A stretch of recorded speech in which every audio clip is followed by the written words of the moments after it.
affaire a beaucoup ému les Français. Le 8 décembre dernier, Fiorina Ligné, jeune patriote de 20 ans qui participait pacifiquement à la manifestation des Gilets jaunes à Paris, a reçu un projectile provenant des forces de l'ordre et elle a perdu son œil, elle a perdu la vue. Fiorina Ligné est avec nous. Bonjour Fiorina Ligné. Bonjour. Et vous êtes accompagnée de Maxime Jacob, qui est votre compagnon de combat, mais aussi dans la vie. C'est ça. Fiorina, avant toute chose, première question, finalement elle est assez simple à poser. Comment allez-vous ? Là, on peut dire que ça va mieux, beaucoup mieux, mais il reste quelques petites séquelles, comme la lumière, je ne peux pas regarder le soleil, je peux pas le regarder, ça m'aveugle. Beaucoup de fatigue encore, énormément de fatigue, je dors encore beaucoup. Pas mal de douleurs encore qui persistent. Mais sinon, à part ça, oui, ça va mieux. Vous êtes étudiante ?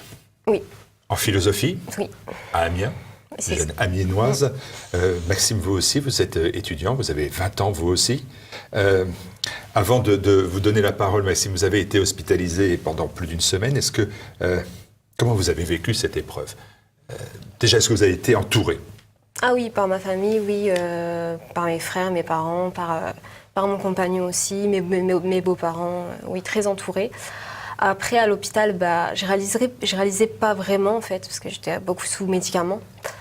Mais c'était assez dur parce qu'il faut savoir que je mangeais pas beaucoup. Du coup, je pouvais même pas bouger, en fait. Ça me tirait de partout, au niveau des muscles et tout ça. Après, au niveau du visage, ça me tirait énormément aussi, suite à l'opération. Mais après, l'hospitalisation, j'en ai pas réellement. J'étais un peu, oui, encore un petit peu... Je réalisais pas vraiment, en fait. Je réalisais pas du tout ce qui m'arrivait, pas du tout, du tout. Votre œil est définitivement perdu.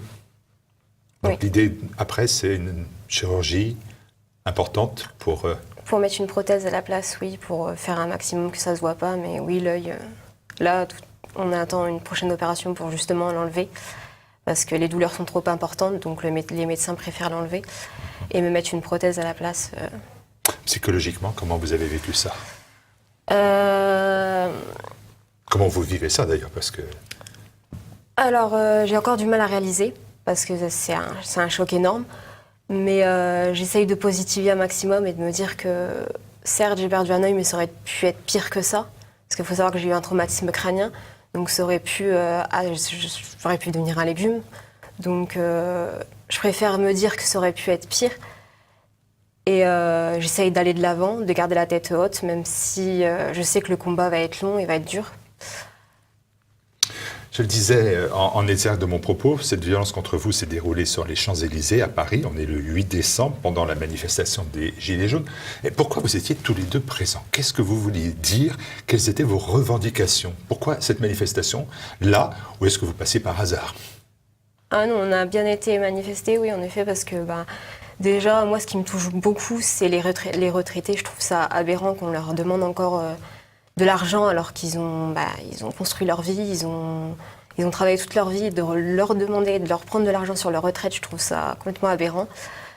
Et ensuite, je me dis que dans le futur, ce sera certainement moi, en fait, que toutes les taxes vont me tomber dessus, que certes, je vais devoir payer plus tard, moi aussi, du carburant pour aller travailler.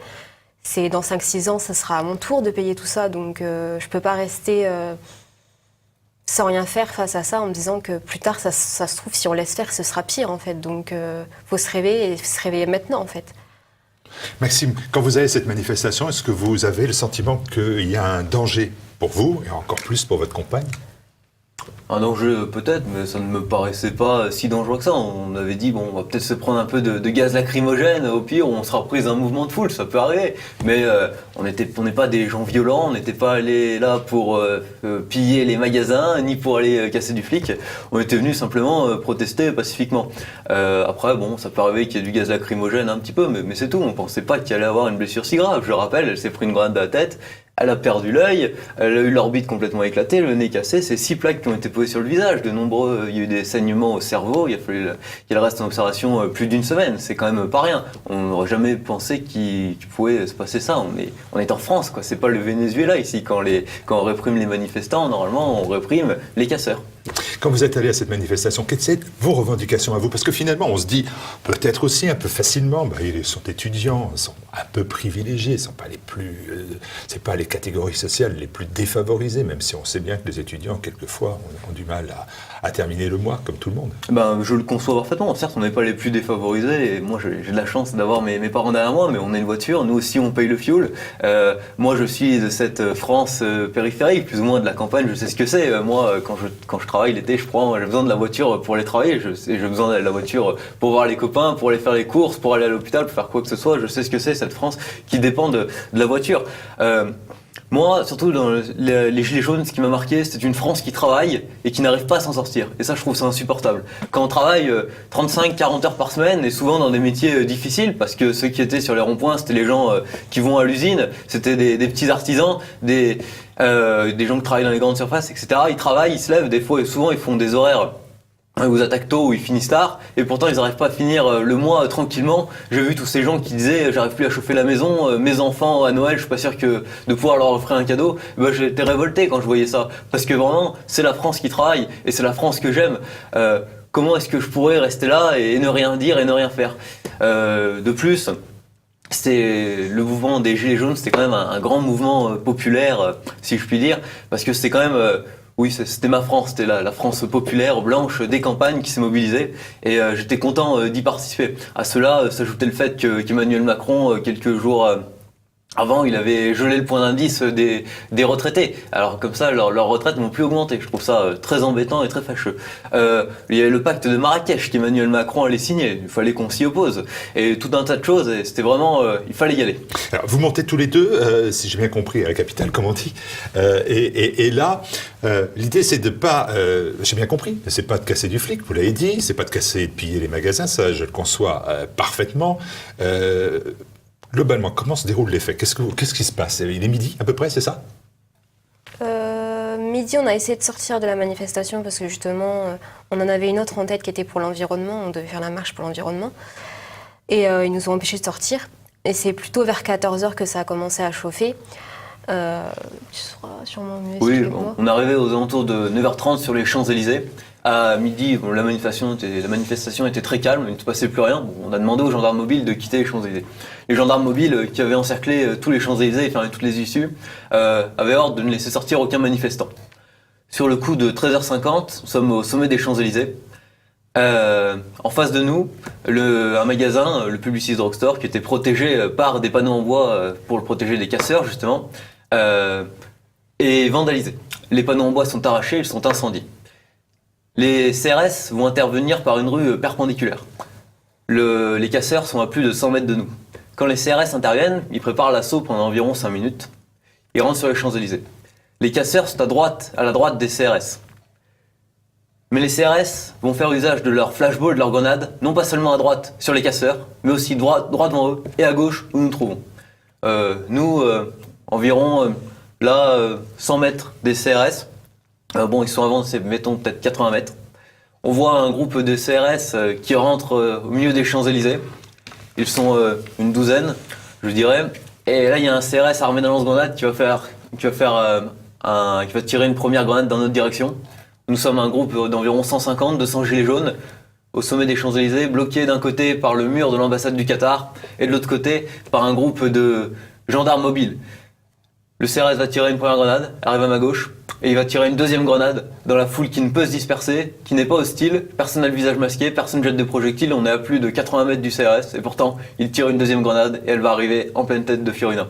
Et on peut clairement penser à un tir de grenade de type tir tendu, comme ils appellent ça, parce que Fiorina fait 1m50 et le genre de grenade doit être tiré bien au-dessus en l'air pour que le gaz lacrymogène retombe ensuite. Et là, la grenade a été tirée à hauteur de tête. C'est une faute là encore. Est-ce que... qu'est-ce qui se passe après? Tout de suite, vous êtes pris en charge. Comment ça se déroule? Alors, moi, j'ai pas beaucoup de souvenirs, mais je sais qu'on m'a très très vite prise en charge. Oui, il y avait les street medics qui étaient là, qui sont venus tout de suite. Ensuite, certains pompiers aussi, d'après ce que je me souviens. Et après, prise en charge par le SAMU, ensuite emmenée par ambulance jusqu'à l'hôpital. Oui, c'est ça. Au moment du choc, en fait, je tiens Fiorina par le bras. Elle s'effondre, elle est touchée sous l'œil, je vois directement que ça saigne sous l'œil. Je me dis, oh là là. Espérons que l'œil ne soit pas touché et que ce soit juste une plaie plus ou moins superficielle. Bon, malheureusement, c'était bien plus grave que ça. Elle tombe à terre. Des gilets jaunes et moi-même appelons à l'aide. Rapidement, un street medic, un infirmier pour les manifestations arrive, lui prodigue les premiers secours. Ensuite, elle va être portée derrière le cordon de gendarmes mobiles. Et d'ici, j'irai chercher un pompier qui appellera le SAMU. Elle sera transportée aux urgences ophtalmiques de l'hôpital Cochin à Paris. Bon, l'idée que la police soit responsable ne fait malheureusement aucun doute. Aucun doute pour vous, aucun doute pour vous non plus, Maxime. La police est certes responsable, mais derrière, il y a des ordres. Bien sûr, il y a l'homme qui a tiré, mais c'est plus haut qu'il faut voir. C'est sûrement au gouvernement. Alors, où en est l'enquête? Est-ce que vous avez des informations? Est-ce qu'on vous tient au courant d'une enquête? Est-ce qu'on vous dit quelque chose? Nous sommes 2 mois après les faits. L'enquête a été lancée. On a donné une liste de témoins. Je ne crois pas qu'ils aient été interrogés pour le moment. Les bandes de vidéosurveillance ont été saisies. J'ai pu les consulter. Elles sont très claires. Elles confirment nos versions. On voit une foule de manifestants totalement calme et pourtant un CRS va tirer à plusieurs reprises dans la foule et Fiorina sera touchée. Les images de vidéosurveillance concordent et c'est très bien. Maintenant, on n'a pas de nouvelles de l'enquête. L'IGPN a été saisi. On vous a informé de cela. Oui. Qu'est-ce que ça modifie pour vous? L'idée que peut-être on finira par savoir? Oui, juste savoir, parce que je ne me fais pas non plus de grosses illusions sur la finalité d'un procès, parce que je sais que le policier, même si on le retrouve, ne prendra pas une grande peine, mais... Vous en voulez à qui? Vous en voulez au policier? Vous en voulez au policier qui a donné l'ordre? Vous en voulez au ministre qui a donné l'ordre? Vous en voulez aux gilets jaunes qui vous ont amené là? Non, plutôt au ministre, parce que certes, le policier a tiré, mais il y a des ordres. Et ça, les ordres, c'est très réfléchi, et j'admets pas qu'on puisse donner des ordres comme ça. Non, ça, je peux pas admettre. Et c'est vraiment au ministre que j'en veux principalement. Oui, là, c'est clairement une faute du ministre, ou du moins du préfet de police de Paris, Michel Delpech, parce qu'il y avait ordre de nasser les manifestants sur les Champs-Élysées, on n'avait plus le droit de sortir, on ne pouvait plus sortir. Et pourtant, les CRS rentrent dans les Champs-Élysées et ils tirent sans distinction dans la foule. Alors, il y a plusieurs responsables, bien sûr, il y a le CRS qui a tiré, et ceux qui ont donné les ordres de nasser les Champs-Élysées. Face à cette violence, il y a eu, à partir de l'annonce de cette blessure par le lanceur d'alerte Damien Rieu, un très grand élan de solidarité des Français. Près de 2600 personnes ont versé leur obol pour vous venir en aide. Et comment vous avez vu cette solidarité? Est-ce que vous l'avez su déjà? Et quel est le sentiment que ça vous a donné? Pas être toute seule finalement d'un seul coup. Déjà, j'aimerais remercier toutes les personnes qui ont participé à la cagnotte, parce que c'est énorme. Et toutes les personnes qui m'ont soutenue aussi. Sur le moment, j'ai pas réellement réalisé parce que ça a monté très très vite en flèche. Donc je me disais que c'était pas possible en fait, autant. Pour nous, c'est énorme en fait. 50 000 euros pour nous, pour des étudiants, c'est juste énorme.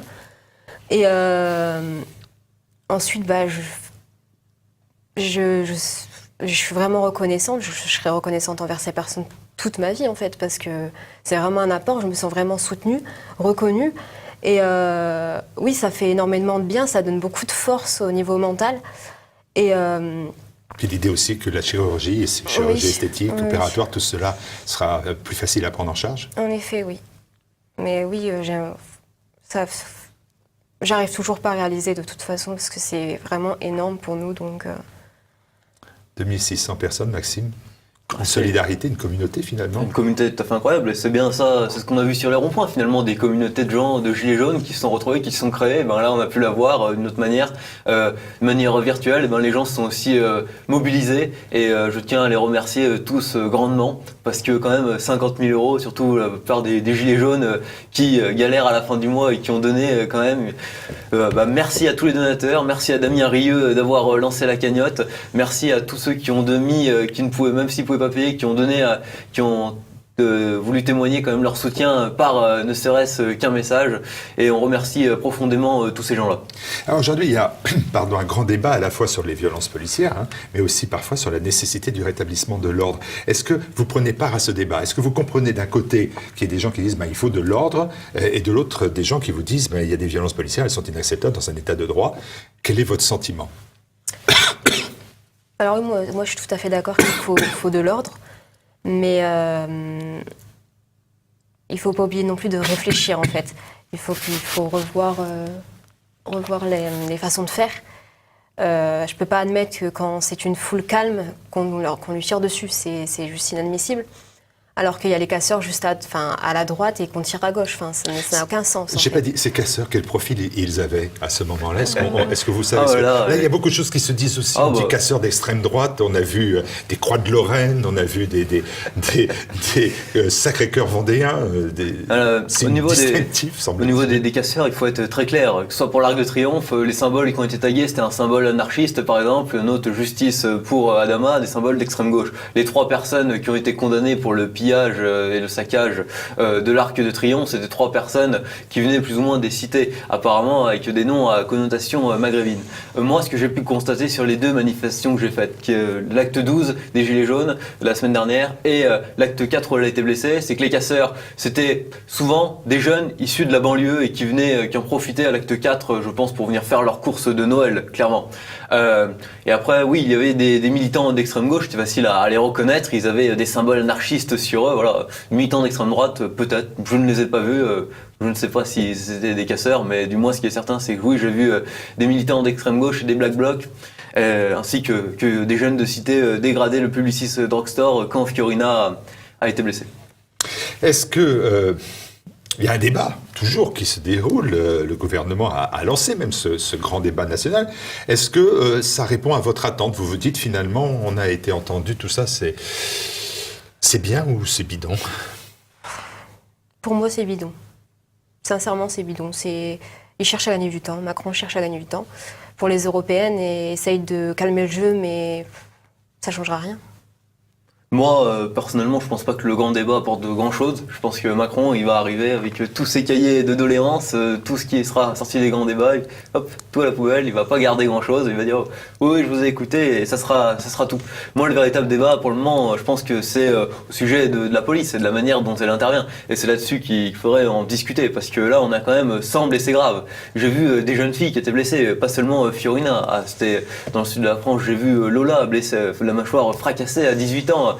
Sur Grenoble, une fille qui a perdu un œil. J'ai vu des lycéens qui avaient perdu des yeux. La police a agi sans distinction, manifestement, sur ordre de Nunez, qui est secrétaire d'État, et du ministre Castaner.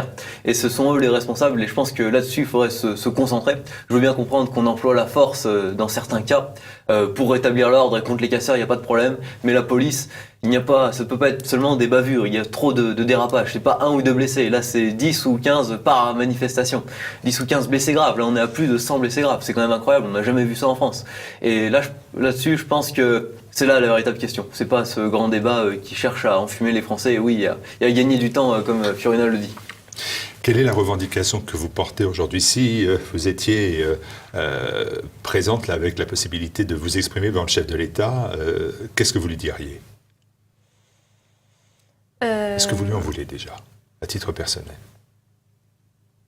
Ben moi, j'en veux parce que je trouve qu'il est très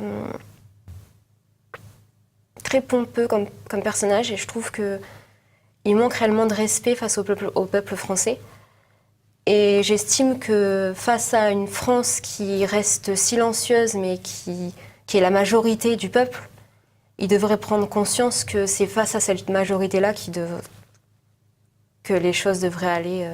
il devrait aller dans ce sens-là, je veux dire, plutôt que toujours écouter les petites minorités, parce que souvent c'est ça, il écoute beaucoup les petites minorités, et je trouve que oui... C'est ça que vous lui diriez. En face de vous, vous lui diriez, voilà, arrêtez d'écouter ces minorités qui s'imposent leur point de vue. Il est président d'une démocratie, donc au bout d'un moment, quand le peuple, 70% du peuple sont en accord pour dire que la politique ne va pas, il faut qu'il prenne conscience de ça. Est-ce que vous avez le sentiment, Maxime, qu'il prend conscience de cela, qu'il a évolué depuis le 8 décembre, nous sommes presque à la mi-février? Moi, je ne pense pas qu'il ait vraiment pris conscience. Je pense qu'il va garder ça à la politique. Moi, si j'avais Emmanuel Macron en face de moi, je dirais regardez ce que vous avez fait, ce que votre police a fait, ce que vos ordres à quoi ils ont conduit. Même si c'est pas lui, il a quand même une part de responsabilité derrière tout ça. C'est pas Castaner qui décide tout seul la politique de répression à l'égard des Gilets jaunes. Moi, ça me touche profondément parce que les Gilets jaunes, finalement, c'est la majorité du peuple français. Mais c'est pas la France qui a élu Emmanuel Macron. Emmanuel Macron s'en fout complètement. Emmanuel Macron, pour lui, c'est sa petite bourgeoisie parisienne, ceux qui ont réussi dans cette mondialisation, ceux qui se sentent bien dans ce monde cosmopolite. Et finalement, il représente une petite part des Français, c'est 22-25% des Français au final. Mais il gouverne avec cette petite minorité et il n'écoute pas le reste, la majorité du peuple. Et c'est bien ce qui est embêtant. Et si je vous dis aussi qu'il y a des policiers qui ont été blessés? Moi, je le conçois, et bien sûr, je m'en offusque, parce que j'ai toujours été plus ou moins du côté de la police.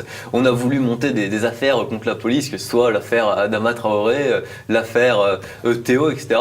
Chaque fois, la police, finalement, était blanchie. Voilà, j'ai toujours été du côté de la police. Et je conçois que la police soit attaquée, ça ne me gêne pas qu'elle fasse usage de ses armes pour se défendre quand elle est attaquée et quand elle est en danger.